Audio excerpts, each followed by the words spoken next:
Ayer, como un fundamento, podemos decir que hemos visto una definición de lo que es la disciplina eclesiástica. Hablamos de un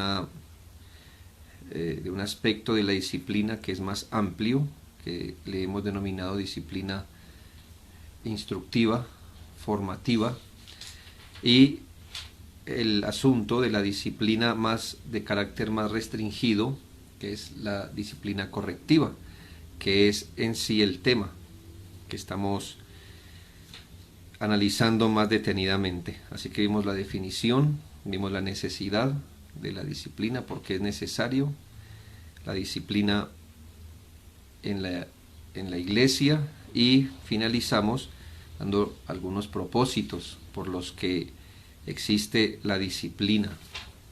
Así que es en el contexto más amplio que se puede discernir qué es la disciplina. La disciplina no solo es, como en el caso, solo voy a trazar una semejanza pálida, no puedo trazar una semejanza exacta, pero como en el caso de la crianza en los hijos, no solo hay amonestación y vara, por ejemplo, sino que debe haber instrucción, debe haber otra serie de medidas para que los hijos sean instruidos, guiados en el conocimiento de Dios y su voluntad y todo lo que esto implica, pero está incluida la corrección. Asimismo, en la iglesia no solamente estamos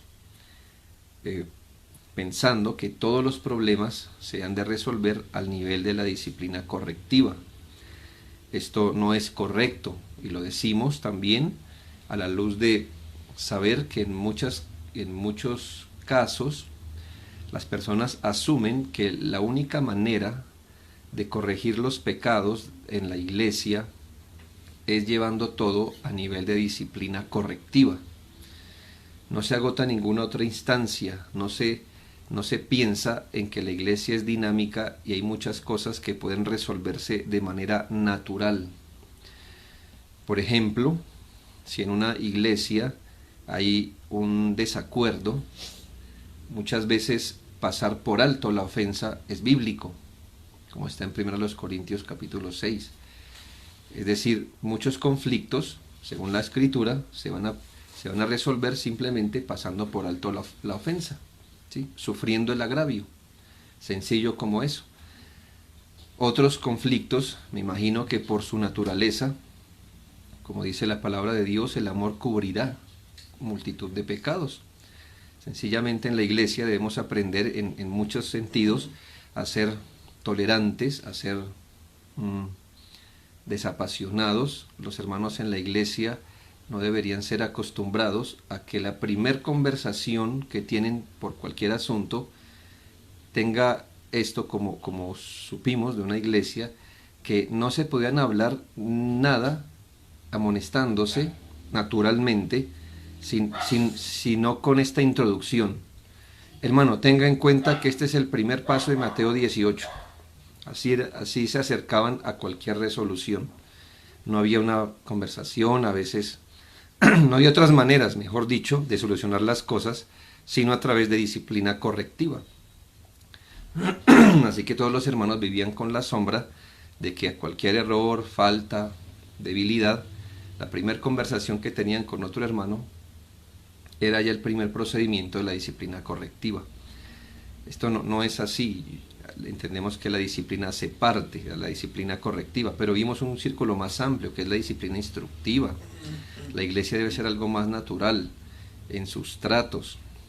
Por supuesto que hay disciplina correctiva y por eso es el estudio, pero quiero aclarar que no todo debe llevarse hasta allá con rigurosidad excesiva, porque hay cosas que pueden y deben ser tratadas de otra manera.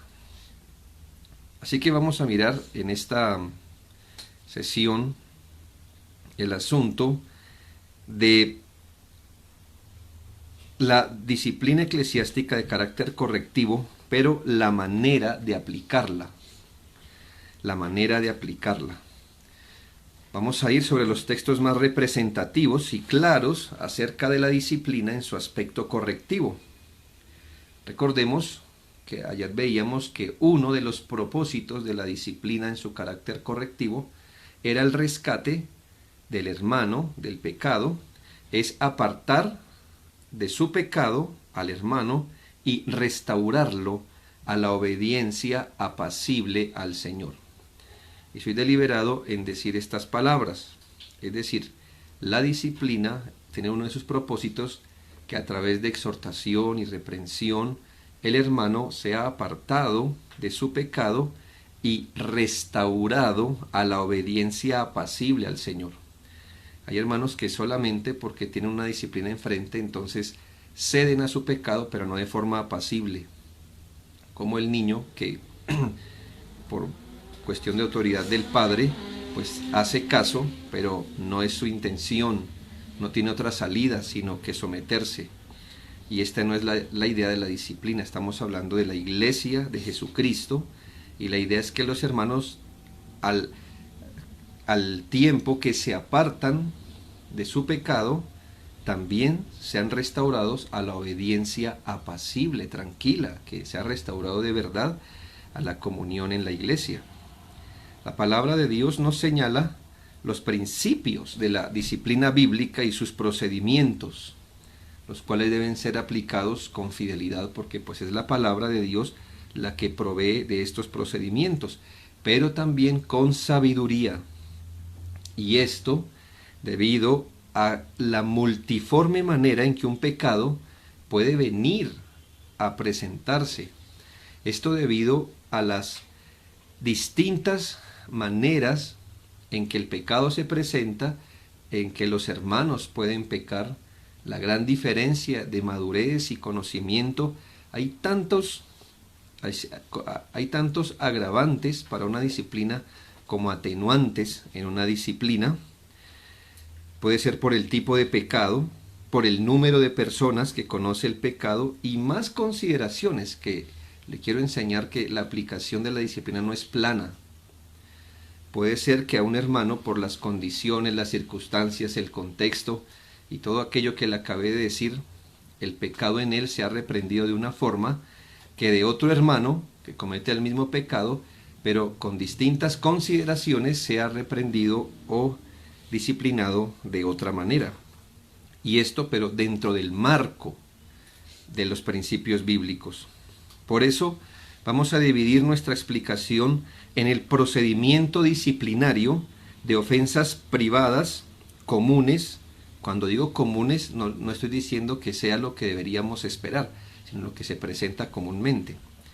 Procedimiento disciplinario de ofensas privadas comunes, ocultas y menores, por darle un nombre genérico, y mañana miraremos el procedimiento disciplinario de ofensas públicas de carácter sostenido, mayores y escandalosas, por darle otra vez un nombre genérico.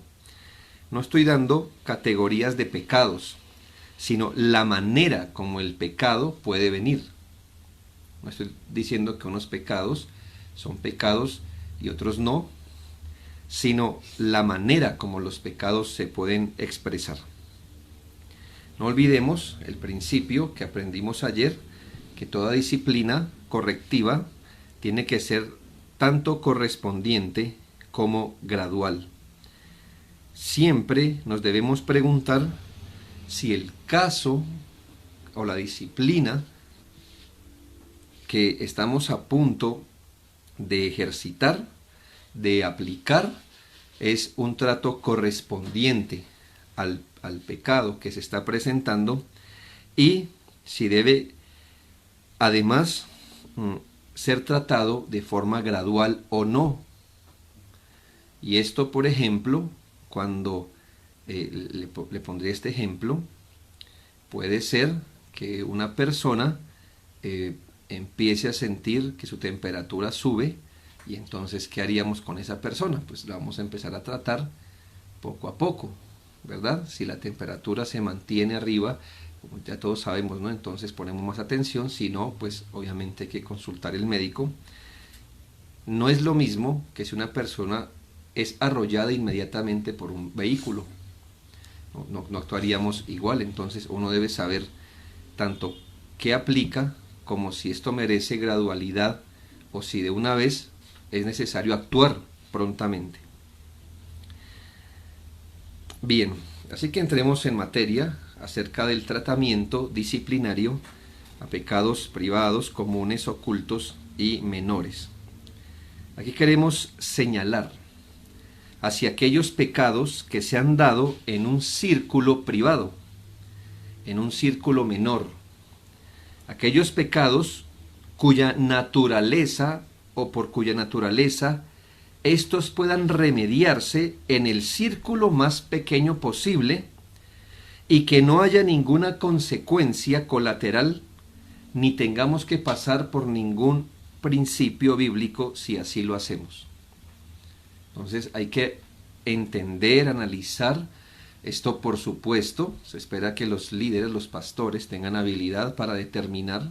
A veces no es tan fácil, pero por eso estoy dando esta sesión para nuestros hermanos miembros de la iglesia, para que nosotros podamos entender que hay pecados que pueden y deben ser tratados en el círculo más pequeño posible y que donde no haya ninguna consecuencia colateral ni tengamos que pasar por ningún principio bíblico si así lo hacemos. Entonces se pone a pensar, hay pecados que pueden ser incluidos aquí, como por ejemplo los pecados que llamamos comunes. Si hay un pecado común entre dos hermanos, ¿qué puede ser un pecado común? Puede ser una mala palabra, puede ser un malentendido. Este es un pecado común, o sea, pecado es pecado, pero es un pecado común. Y si se presentó en un círculo privado, no hay nada, así como se lo estoy planteando, esencialmente que nos lleve a participar a más personas que las dos que están allí con un malentendido. Si este asunto se trata a este nivel y se soluciona a este nivel, pues gloria a Dios, ese es el asunto. Y no hay que pensar que todo pecado, al ser un pecado de miembros de la iglesia, debe tratarse en el círculo más amplio posible. No. Ahora, puede ser que la desaveniencia entre dos hermanos contenga una información que no pueda ser tratada entre los dos sin consecuencias colaterales. ¿Me hago entender? Casos como se han entendido en algunas iglesias, que dos hermanos hablan y dicen, bueno, mire, lo que pasa es que estoy en pecado con este líder de la iglesia. Entonces usted no puede decir, bueno, como se comentaron entre las dos personas, se soluciona entre las dos personas. No, ya es un caso que superó. Entonces lo que estoy tratando de ilustrar es que hay casos donde no haya ninguna consecuencia colateral si lo tratamos en el círculo menor posible, donde no se transgrede ningún principio bíblico si se trata privadamente, y así debería tratarse. Hablamos de pecados que puedan ser tratados por dos personas o por un grupo limitado de personas, donde los asuntos pueden llevarse gradual y prudentemente, sin necesidad de alterar el orden de la iglesia, sin necesidad de inquietar a más hermanos, salvo los que están estrictamente involucrados por la naturaleza del asunto. A veces hay un asunto de palabras, de, por decirle de alguna manera, chismes, que empiezan a cundir malos entendidos, y los líderes, ya que es un pecado común, que si su naturaleza no reviste la gravedad de ser publicado, entonces lo que haría sabiamente un líder es no solamente hablar con las personas que lo enteran, sino averiguar quiénes más están enterados y tratar el caso con ellos. ¿Por qué? Porque es un caso que se puede resolver entre 2, 3, 4, 5, 10, para que alterar a 60 o 70 hermanos. Vuelvo y digo, según la naturaleza del caso. Mateo 18, 15 al 17, habla en su primer paso de este tipo de procedimiento. Por tanto, Si tu hermano peca contra ti, ve y repréndele estando tú y él solos. Si te oyere, has ganado a tu hermano, mas si no te oyere, toma aún a uno o dos, para que en boca de 2 o 3 testigos conste toda palabra. Si una transgresión es privada, si un hermano peca contra ti, como es esta, un hermano agraviando a otro, o uno agravio hacia el Evangelio, la palabra de Dios, como cuando un hermano se da cuenta de la desobediencia de otro hacia un principio bíblico, el transgresor, cuando es puesto en conocimiento o es exhortado en su pecado, debe reconocer su arrepentimiento, debe reconocer su pecado y proceder al arrepentimiento. Ahora, en esto sí quiero abrir un paréntesis, porque a veces una mala enseñanza ha hecho que los procesos de la disciplina, por tratar de poner gracia en los procesos de disciplina, lo cual debe ser, lleguemos a pisotear terriblemente los elementos de la justicia y del sentido común. He escuchado este caso muchas veces. Pastor, lo que pasa es que este hermano, el hermano Pedro, me ofendió. Y entonces el pastor le dice al ofendido: ¿y ya fuiste a pedirle perdón al hermano Pedro? Esto es muy común en las iglesias. Exhortar al ofendido a ir a buscar al que le ofendió para pedirle perdón. Esto me parece que es un completo malentendimiento de lo que es la gracia y el amor en el proceso disciplinario. Hemos de ser cuidadosos en enseñar que en primera medida el hermano que ha sido ofendido es quien debe buscar al ofensor, como si el que ofende no tuviera la primera responsabilidad de arreglar las cosas y toda la responsabilidad le cayera al ofendido. Entonces el hermano peca contra otro, se sostiene en su pecado y se intuye que es el ofendido, y se enseña, que es lo peor, que es el ofendido quien debe ir y buscarlo para pedirle perdón. No sé por qué, si el otro fue el que lo ofendió. Esto es tratar de ser más justos que Dios. Esto en ningún lado se puede sostener, ni siquiera basado en la gracia de Dios. Les recuerdo que si hay una dispensación de gracia para el creyente, es porque ha habido una dispensación de justicia para el sustituto. En este caso hay gracia para el pecador porque a Cristo se le proporcionó la justicia. Así que no podemos nosotros tratar de, en un malentendimiento de la gracia y el amor, pensar que el ofendido no tiene el ofensor no tiene la primera responsabilidad y toda la tiene el ofendido. No, hermanos, esto no es así. Si alguno como creyente peca contra otro, lo más obvio y común, lo más cristiano y correcto es que quien ofende busca y pide perdón. Esto es lo obvio. Este es el derecho de las cosas. Esto es lo que se espera en la iglesia. Si yo ofendo, si yo pequé contra un hermano, si soy miembro de la iglesia, si soy cristiano, si me identifico y pequé contra otro, yo soy el de la responsabilidad de ir y buscar al hermano y pedir perdón, reconocer mi error, dejar al lado el orgullo pecaminoso y confesar mi ofensa o desvío. Si no lo hace, de primero, el proceso en su contra ya tiene un agravante.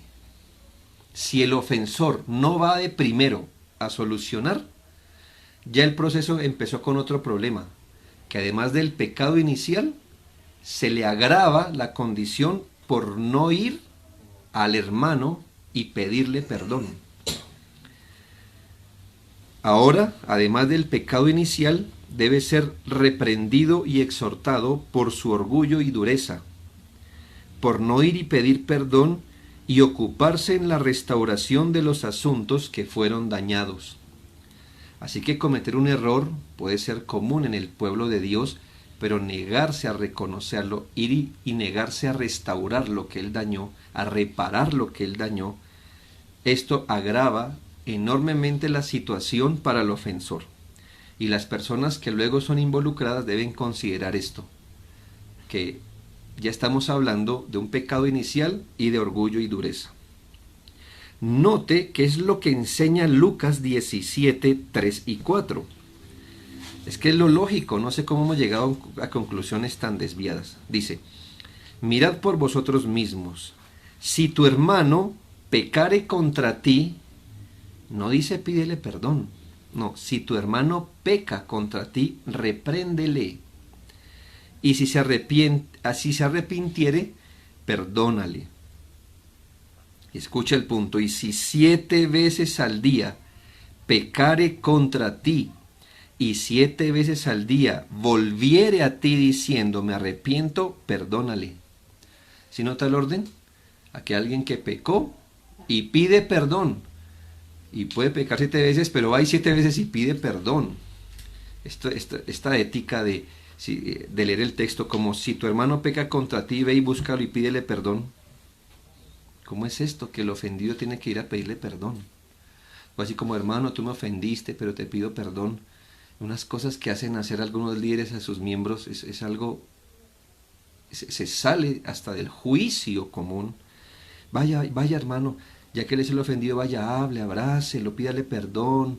Y pues obviamente los hermanos hacen caso por vía de la ignorancia agresiva que hay en las iglesias cristianas, pero no porque sea bíblico. Aquí, si el hermano peca y vuelve a ti diciendo me arrepiento, perdónale. Así que de parte del ofensor, no basta con que diga, bueno, ofendí a mi hermano y me arrepiento para con Dios. Perfecto, ese es un buen punto, eso es lo inicial. Pero ofendió al hermano, ahora también, aparte de pedir perdón a Dios, debe ir al hermano. Él no puede decir, bueno, Dios sabe que me he arrepentido y no tengo ninguna responsabilidad con mi hermano. Es decir, desde que esté en paz con Dios no tengo ninguna responsabilidad con mi hermano. Sé que pequé con mi hermano, pero ya oré, ya pedí perdón a Dios y ya no tengo responsabilidad. No, tiene que ir arrepintiéndose, buscar al hermano que ofendió y pedir perdón. Eso es lo que cristianamente usted esperaría de una persona que en el pueblo de Dios peca. Ahora, la responsabilidad le queda al ofendido cuando el hermano que peca pide perdón. ¿Ya? Si el hermano que peca pide perdón, ya la responsabilidad pasó de los hombros del ofensor al ofendido. Ya el ofensor hizo lo que debía hacer. Ahora el asunto del orgullo tiene que manejarlo el ofendido. Porque si el hermano se arrepiente, confiesa su pecado y pide perdón, la Biblia también dice qué es lo que debería pasar. Así como le enseña al que ofende a ir y pedir perdón dejando su orgullo, también la Biblia le enseña al ofendido qué hacer si el ofensor le pide perdón. Dice, perdónale. Por supuesto que el sentido común nos dice que hay maneras de pedir perdón que no son legítimas. Como cuando alguien dice, perdóneme, hermano, pero es que usted... No, si después del perdón hay un pero, entonces eso no se ha arreglado. O el famoso, si le ofendí. Algo así como, no estoy seguro que lo haya ofendido. Yo le diría, entonces, ¿por qué pide perdón? No sea formalista. Te pide perdón porque cree, no porque no sabe si ofendió. Se pide verdaderamente perdón cuando se confiesa el pecado. Y se pide verbal y formalmente perdón sin excusa. Y esto debería ser más común entre el pueblo de Dios de lo que hoy es. Pero pedir perdón no es, hermano, perdóneme, sino, hermano, yo sé que y se tiene que confesar el pecado. Y se pide verbal y formalmente sin excusas. Eso no requiere cierta cara, no necesariamente debe haber lágrimas, no se requiere palabras poéticas, sino el reconocimiento del pecado, el arrepentimiento y el pedir perdón. Al reconocer que la iglesia está compuesta de pecadores redimidos, pero aún así con muchos recursos para ofendernos unos a otros, pedir perdón y perdonar debería ser más común en las iglesias de lo que es hoy. ¿Cómo debería terminar este asunto a este nivel? Si se produce de la manera más natural y piadosa posible, es decir, si el hermano peca contra otro, el hermano es convicto de pecado, busca al que ofendió, le pide perdón, el hermano le escucha su confesión y le perdona. ¿Cómo se debería terminar esto? Santiago 5:16. Confesaos vuestras ofensas unos a otros y orad unos por otros para que seáis sanados. La oración eficaz del justo puede mucho. Es decir, una confesión, un perdón y la oración deben terminar el asunto y allí fin del asunto, punto. Y así se arreglan los asuntos de ofensas de esa categoría. Ahora bien, ahora sí hago esta pregunta. ¿Y si el ofensor no viene a pedir perdón? ¿Ya? Ahora miren que lo estoy tocando de segundo, no de primero, sino de segundo. ¿Y si el que ofende no viene a pedir perdón? ¿Qué pasa? En algunas ocasiones pasa, el ofensor desconoce que ha pecado o desconoce el alcance de su ofensa. Eso puede pasar. No siempre pasa, hermanos, pero pasa. Que el que ofende desconoce que ha ofendido. O puede que conozca que ha ofendido, pero desconoce el alcance que ha tenido su ofensa. Pero otras veces, que creo que es la mayoría, el ofensor es liviano acerca de la ofensa que cometió y razona que nadie se puede ofender por lo que él hizo, aunque a veces él mismo sí se ofende si le hicieran lo mismo. Otras veces el pecado empieza a endurecer el corazón del ofensor y éste empieza en su orgullo a justificar el pecado. Es decir, fue por ejemplo grosero, descortés, imprudente con un hermano, y entonces como no fue rápido a restituir la ofensa, entonces el lunes empieza a decir, no, yo sé que le hablé un poco duro, pero es que el caso lo ameritaba. El martes ya, no, realmente no le hablé tan duro, pero es que el hermano es un pecador, y el miércoles ya se ofende por nada. Yo le hablé, mire, amorosamente a ese pecador terrible, ¿no? Para el sábado yo creo que ya cuando se ve de frente con él, lo considera un hombre terriblemente pecador, y él se considera completamente santo. Sea cual sea el asunto, si el ofensor no sabe que ofendió, no midió el alcance, o se está endureciendo y justificando, y no viene al ofendido a pedirle perdón, ¿qué debe hacer el ofendido? Si el transgresor descuida sus deberes, el hermano agraviado ha de ir y convencerlo y amonestarlo privadamente. Su deber está en Lucas 17, 3 y 4. Si tu hermano pecare contra ti, repréndele. Ahí está claro. Y también dice el caso del círculo en que se debe manejar. Si tu hermano peca contra ti, Mateo 18, 15, ve y repréndele. Otra vez lo mismo, repréndele, pero estando tú y él solos. Así que el hermano agraviado tendrá que ir y en amor, y esto sí es gracia, y esto sí es un ejemplo de amor, debe ir privadamente y amonestarlo, debido a que no sabemos por qué éste fue renuente a pedirle perdón de primero. Entonces es mejor no tratarlo de su intención, es decir, no vamos a calificar intenciones, sino tratar el pecado en sí mismo, dándole el beneficio al ofensor de que no dimensionó o no supo de su ofensa. Eso a veces ocurre cuando el hermano dice, hermano, mire, vengo a hablar porque me sentí ofendido por tal y tal cosa, y es cuando uno dice, no sabía, ¿sí? O no sabía que le había ofendido tanto, ¿me hago entender? Eso puede pasar. A veces el motivo es otro, pero como no sabemos, es mejor presumir de la inocencia y no de la culpabilidad del hermano, pero eso sí hay que reprenderlo. La conversación privada o con el círculo más pequeño involucrado nos mostrará qué tanto el hermano era consciente de su pecado. Así que si ese asunto está allí, manejado en el círculo menor, y si allí se aclaran las cosas, no sabía, no supe, etcétera, y hay conversación de la forma más natural, está bien. Pero, eso sí, si el ofendido va a hablar con el ofensor, debe estar seguro que lo que le va a tocar es un pecado, no un asunto de gusto, no un asunto de suposición, de parecer o de impresión.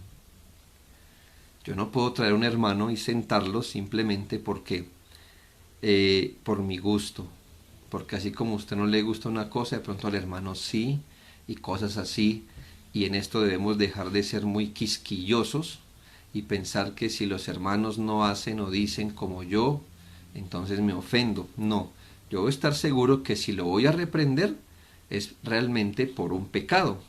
Y por eso cuando voy al hermano, yo voy a llevar, porque dice la Biblia, si tu hermano peca, repréndele. Así que estamos hablando de un pecado, no, hermano, es que me dio la corazonada que usted, o es que supuse que usted, como ha pasado siempre, ¿no? Hermano, es que yo supuse que usted dijo eso por mí. No, supuse, la suposición, no. Hay que ir, y como vamos con un asunto que podemos sustentar bíblicamente porque es pecado, entonces el transgresor debe ser llevado a reconocer su pecado. Mira, hermano, tú sabes que la palabra de Dios nos advierte en contra de la mentira, y tú lo que dijiste fue una gran mentira por esto y estas cosas. Así que es necesario que se arrepienta de esa mentira. Por ejemplo, a veces es muy difícil ayudar a personas que están patinando en malos entendidos y asuntos que no, usted no las puede catalogar a veces de pecado, son tan imprecisas, tan vanas, tan superficiales que se pueden ver de cualquier manera. Esto es complejo. Tampoco el hermano ofendido va a abordar la conversación así como, solo quería dejarle esto en su corazón. No, hermanos, eso no se trata de dejarle algo en el corazón, sino, hermano, es que quiero corregirlo. Realmente quiero que usted se haga consciente de que eso es pecado y que usted pida perdón a Dios y no siga ofendiendo. No es, solo quería decirle esto, como tome esto y me escondo. No, eso no es amor por el hermano. O sea, ¿qué queremos hacer? ¿Dejarle una consideración o corregirlo? Corregirlo. Y no se espera que el ofendido diga, gracias por decirme eso, hasta luego. No. Se espera que al exponer una transgresión o las transgresiones al ofensor y exhortar al arrepentimiento, el hermano reconozca su pecado con humildad y se arrepienta. Si como consecuencia de esta conversación el transgresor es llevado a arrepentirse de ella, el amonestador, que es el ofendido, ha ganado a su hermano, dice la palabra. Si el pecador reconoce y se arrepiente y pide perdón, todo termina como dijimos anteriormente. Santiago 5:16. Confesaos vuestras ofensas unos a otros y orad unos por otros para que seáis sanados de las ofensas, ¿verdad? Es el contexto. La oración eficaz del justo puede mucho. Pero ¿qué pasa en caso que voy al ofensor, lo exhorto amorosamente, bíblicamente, por el pecado, pero el ofensor es renuente a aceptar su falta. No quiere arrepentirse, no quiere reconocer su pecado, no quiere arrepentirse y pedir perdón y restaurar las cosas. En esto empezamos la gradualidad, ¿sí ve? O hay más gradualidad aquí, porque si el transgresor no oye a su hermano, el hermano agraviado ha de tomar consigo uno o dos más, para que en la boca de 2 o 3 testigos se establezca cada palabra. Así que el hermano ofendido se ve en un aprieto aquí, y es que al no ser escuchado por quien lo ofendió, debe aceptar que quizás por ahora el Señor no le haya dado la gracia de intervenir y él se apoye dentro del pueblo de Dios. Es decir, no se apoya en gente fuera del mundo, no se apoya en sus familiares no creyentes, no se apoya en gente de otra iglesia. Para eso Dios dio el recurso de la iglesia y busca uno o dos más, para que ellos vengan a intervenir como testigos, pero no como testigos pasivos. Ya voy a explicar. 2 clases de palabras han de usarse en esta segunda instancia. Tanto palabras de amonestación o palabras de queja. Palabras de amonestación, ¿para qué? Se supone que los testigos que son convocados no son convocados como testigos, entiéndase, oidores, no, sino como testigos a los que se entera de la situación en términos piadosos y a los que de los que se espera puedan también exhortar al hermano, ponderar los asuntos y que quizás en la debilidad que tiene el ofensor sepa que no es un asunto de este hermano, sino que realmente fue un pecado. A veces por el pecado pensamos eso. No, es que el hermano se sintió ofendido, pero realmente eso que le hice a él no fue ninguna ofensa. Ahora, si vienen 2 hermanos más, 1 o 2 hermanos más, y me dicen, hermano, eso es un pecado, ¿verdad? Entonces quizás en mi debilidad yo pueda entenderlo mejor. Debe haber palabras de amonestación o palabras de queja si se rehúsa la amonestación. Los testigos deben mostrarle al hermano su falta y exhortarlo. Amonestamos al hermano por su pecado. Pero ahora, si hay testigos, también hay algo. No solo por su pecado inicial, sino por la dureza que está mostrando hasta este momento. Porque para que haya testigos, significa, 1, que cuando pecó no pidió perdón él. 2, que cuando el ofendido fue a arreglar, tampoco aceptó. Así que ya ha pasado 2 barreras.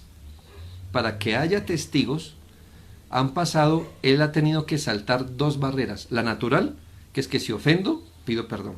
Ya la saltó, esa no la cumplió. Ahora, cuando el ofendido viene a exhortarme, también no la aceptó. Así que aquí ya estamos hablando de una dureza del hermano a reconocer su pecado, arrepentirse y pedir perdón. Pero si se rehúsa la corrección, entonces las acusaciones siguen en pie. Esto no es bueno, hermano, ¿sabe qué? Dejemos esto así y ya el Señor no. Mientras no haya arrepentimiento, la acusación contra el hermano sigue en pie. Si usted nota, en esta segunda instancia empieza este asunto a abandonar lo privado y a hacerse más público. Eso debió morir con 2 hermanos, pero ahora tenemos más, 3 o 4 quizás. También empieza a abandonar el ser calificado como una falta menor para empezar a crecer y ser catalogado como una falta mayor. Empieza a abandonar el calificativo de falta común para ser considerado poco a poco como una falta grave. Empieza a abandonar la categoría de lo accidental para considerarse una falta de carácter sostenido o permanente y por ende escandalosa. Así que en esto hay muchos matices, pero mire cómo el asunto empezó a correr en gradualidad y ya se van abandonando aquellos principios que obligan a la confidencialidad, a la privacidad, y se van tornando poco a poco al asunto de ser más público, porque ahora no estamos hablando de una falta común, sino que ya vamos hablando de una falta grave.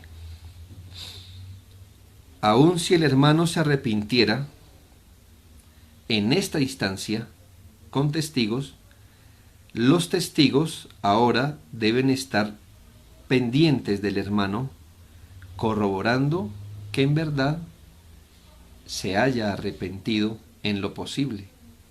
¿Me hago entender? Ahora deben ellos acompañar como el proceso, mirando que si había desaveniencia entre dos hermanos, esta desaveniencia ya no exista. El paso de una instancia a otra no está determinado inflexiblemente. Hermanos consultan muchas veces diciendo, bueno, ya hablé con el hermano privadamente, ya he tratado de razonar con el hermano privadamente. ¿Cuándo voy a o debemos pasar a la próxima instancia de llamar testigos? Esto yo no lo puedo decir de forma inflexible. Así como puede ser que haya una sola conversación en privado y la próxima sea con testigos, a veces va a pasar que van a haber muchas conversaciones en privado y los testigos vengan después. No podemos establecer una línea porque cada caso mostrará si es necesario obrar con inmediatez o si se puede dar una espera. Sin embargo, el asunto de pecado sostenido sí debe apresurar el procedimiento. Es distinto, es una manera de expresarlo, es un ejemplo que me surge ahora. Que un hermano diga, hermano, gracias por reprenderme. Mire, hermano, estoy luchando con eso. Ayúdeme a orar 15 días y yo le doy una respuesta. ¿Qué haríamos con eso? Ok, muy bien. ¿Qué otro tipo de respuesta? Así que no sé exactamente qué pudiera pasar, pero creo que si un hermano es rígido y además de la ofensa inicial se niega y además la agrava, ¿verdad? La agrava grandemente, como ha pasado, entonces creo que el proceso va a ser más rápido de pasar de una instancia a otra. Dice William Ames en La médula de la teología, en ese capítulo que es la disciplina eclesiástica, dice esto: cuando el asunto admite demora, es aceptable, de acuerdo con las Escrituras y la razón, que la excomunión sea primero inaugurada suspendiendo o absteniendo a la persona de la Santa Cena y privilegios similares de la Iglesia. A esto suele llamarse la excomunión menor. Lo traigo como ejemplo para que usted mire que aún en los casos más graves todavía se admite gradualidad, pero con sabiduría. Ellos le llamaban excomunión menor a apartar a un hermano de la comunión, pero no echarlo de la membresía todavía. Y se está apoyando en 2 Tesalonicenses 3, 6 al 15, donde dice que el hermano que ande desordenadamente debe ser avergonzado, quitarse de la comunión, pero siendo tratado todavía como un hermano. Ahora, si el transgresor rehúsa escuchar a los testigos, es un escenario lamentable, porque entonces ya habrá, cada barrera que salta es más grande que la anterior. no solamente pudo saltar la barrera del perdón a un hermano, saltó la barrera de que el hermano vino a pedirle, a exhortarlo, saltó la barrera de los testigos, y si se rehúsa a escuchar a los testigos,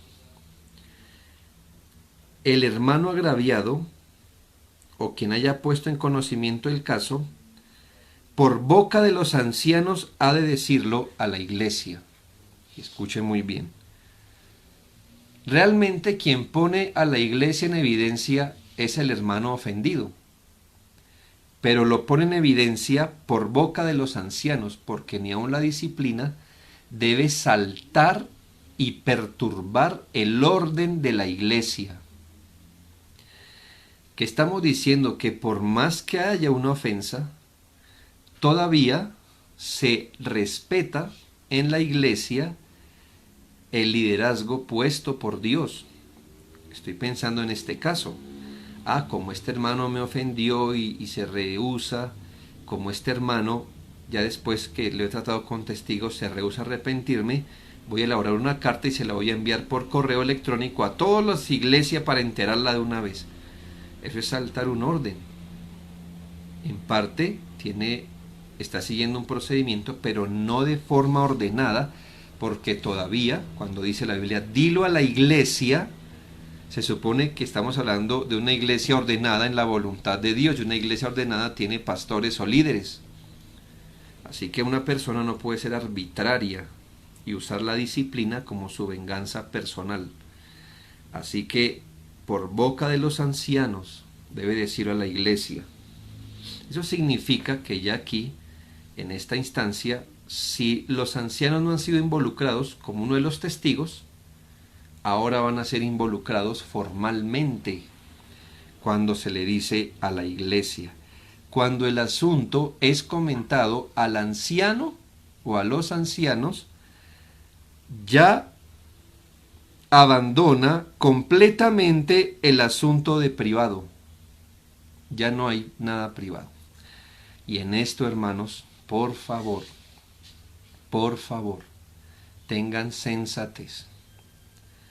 Usted me puede a mí comentar cosas a otro nivel, ¿verdad? Pero si usted me cita y me comenta de un asunto con hermanos o con un hermano, bueno, se supone que ha seguido un proceso anterior.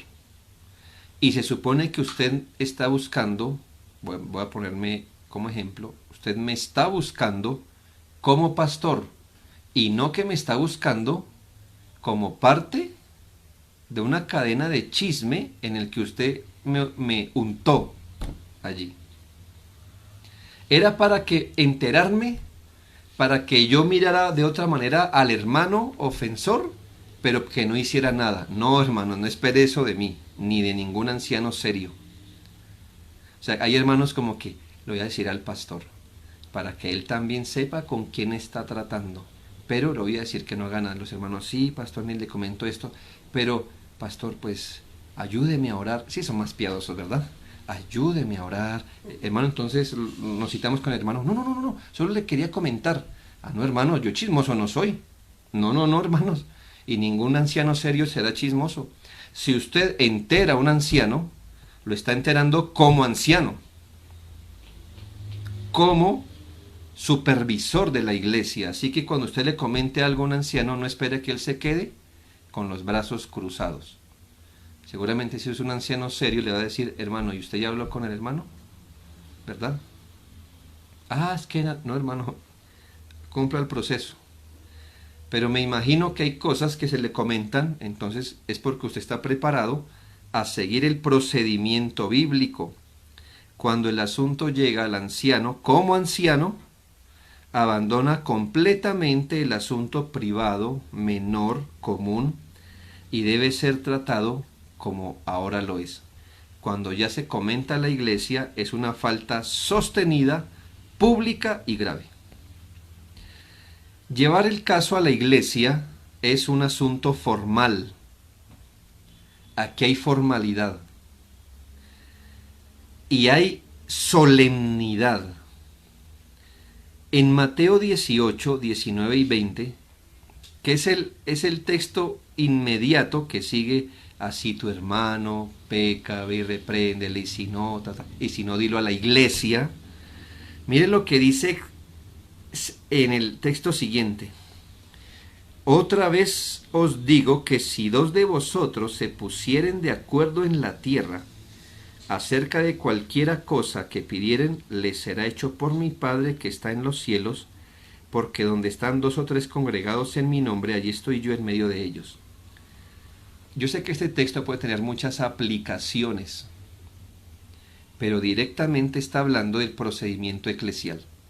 Es decir, ya cuando usted y los testigos cumplieron su función y presenta el asunto a la iglesia, no importa cuán grande sea la iglesia puede ponerse de acuerdo para abordar este caso y se asegura la presencia especial de Dios en ese procedimiento.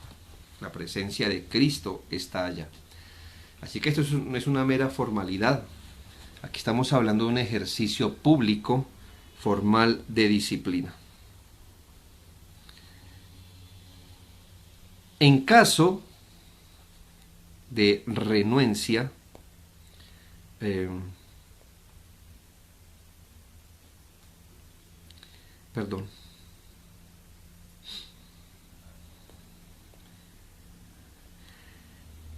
la presentación de un caso a la iglesia deja por completo el tratamiento privado del caso y lo convierte en un acto corporativo, solemne y formal, el cual ya no se puede arreglar con un perdón privado. Ya cuando el asunto va en la iglesia, ya los dos ofendidos no se pueden encontrar y decir: hermanos, sí está bien, reconozco que pequé. Hermanos, ya hay una instancia pública, entonces la solución va a empezar, obviamente, reconociendo el pecado privadamente, pero eso tendrá repercusiones públicas. Quiere decir que aunque sea necesario que el hermano vaya y pida perdón al que ofendió, y etcétera, y haga restitución, la iglesia ahora va a tener que tener o ver o verificar ampliamente los frutos de arrepentimiento. Porque para llegar a lo eclesial no es que saltó 3 muros inmensos. Entonces no me diga que simplemente hablando, perdón, ya los revertió. No, ya es un asunto más grande.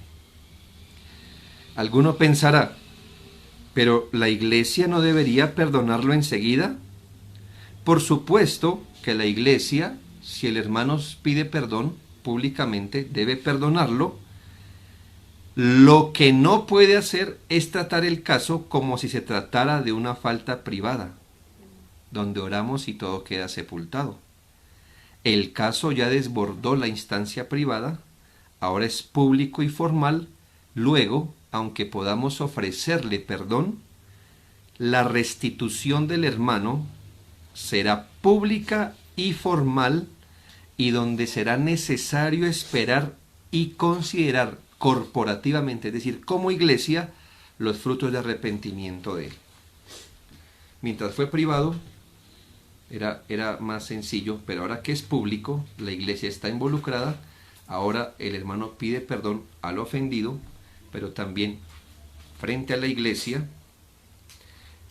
ofrece su perdón, pero tendrá que verificar como cuerpo que el hermano realmente se ha arrepentido.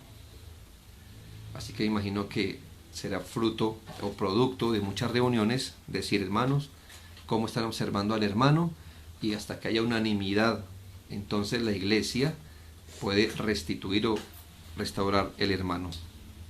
Se espera que entonces la iglesia como cuerpo, vamos a pensar que la iglesia fue enterada. ¿Cómo debe involucrarse la iglesia? Cuando la iglesia es enterada, ahora debe hacer lo mismo que los testigos. ¿Qué se esperaba de los testigos?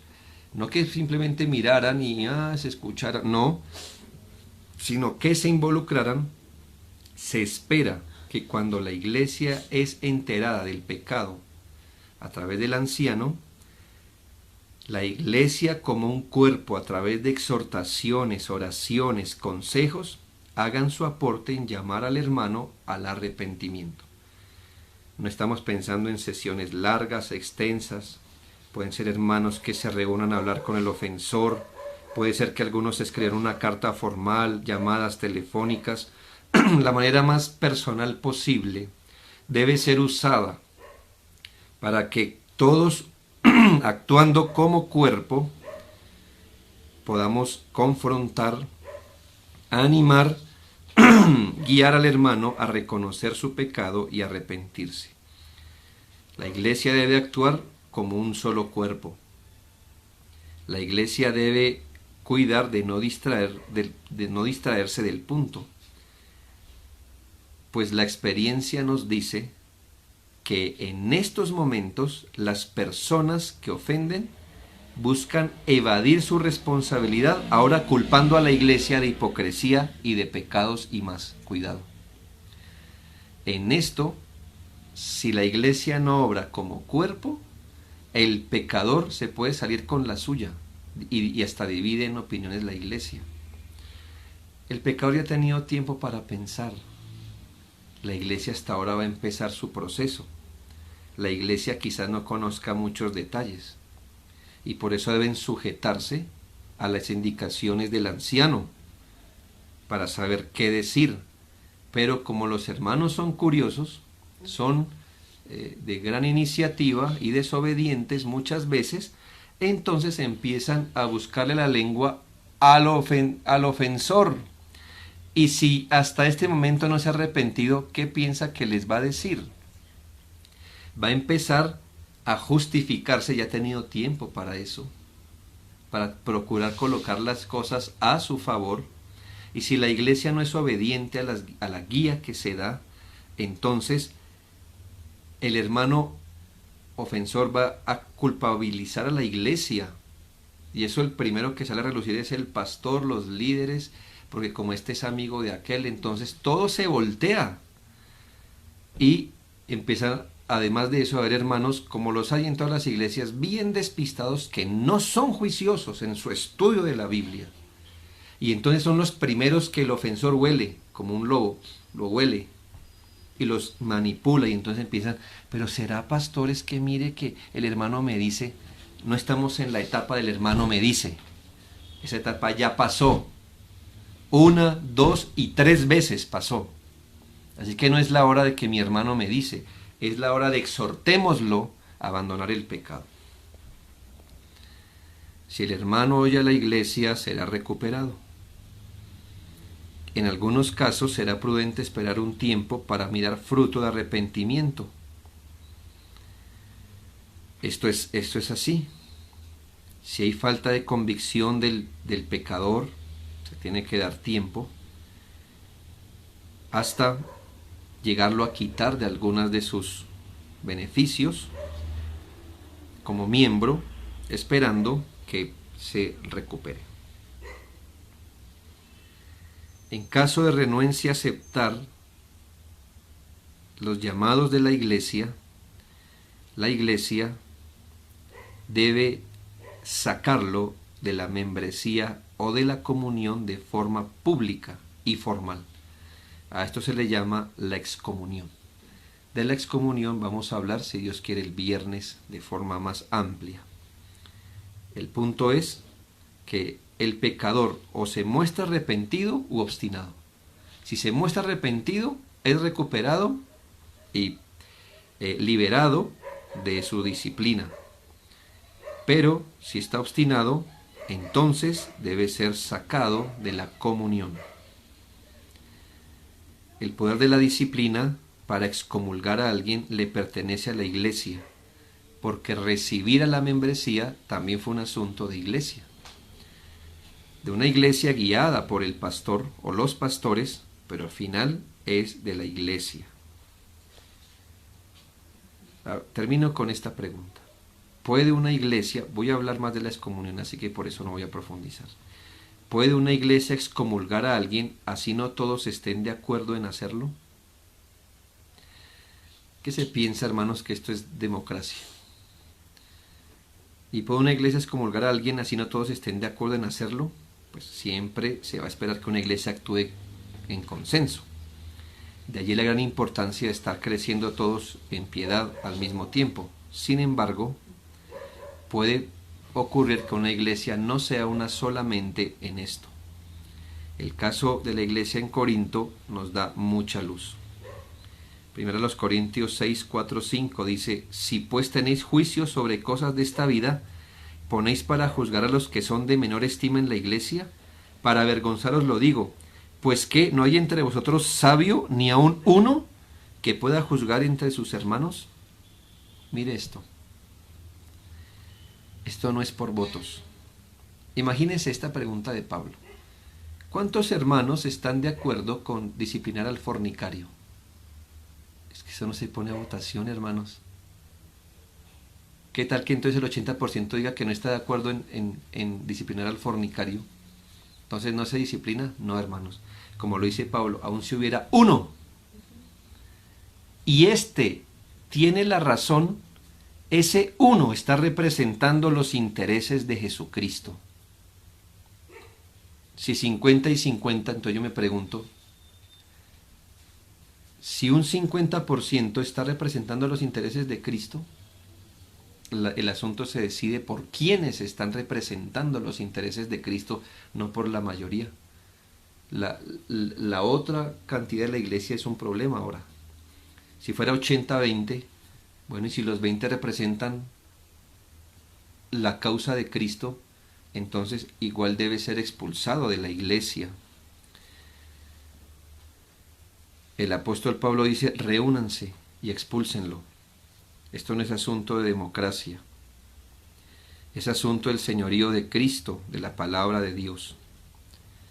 De igual manera, si una persona es llevada injustamente a una disciplina, y si el 90% está de acuerdo, pero es injusto, el 10% tiene la razón. Ellos representan la mente de Cristo, y el hermano no debería ser expulsado si ellos representan la mente de Cristo. Como usted ve, el asunto se discierne más bíblicamente que por democracia.